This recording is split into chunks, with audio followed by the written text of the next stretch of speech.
Maswerteng tanghali po mga ka-STL, narito na po ang resulta ng STL Isabela para sa araw na to, first draw, April 30, 2025.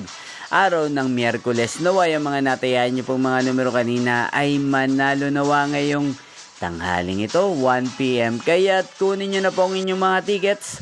Narito na po ang resulta.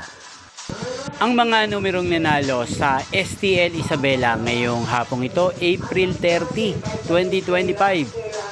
1 PM. First draw result, 17 at 17 or Pompiang 17. Sa lahat po ng tumaya kanina sa STL Isabela para sa first draw ng 17 at 17 or Pompiang 17, congrats po sa inyo, panalo po kayo.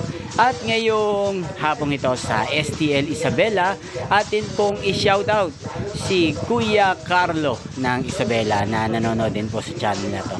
Shoutout po sa inyo Kuya Carlo, sana po ay nasa mabuti kayong kalagayan. Sana iswertihin din ang mga numerong tinatayaan nyo sa STL Isabela. Nyo pong napanood ang resulta ng STL Isabela, magkita-kita pong muli tayo mamayang 7 PM. Thank you for watching.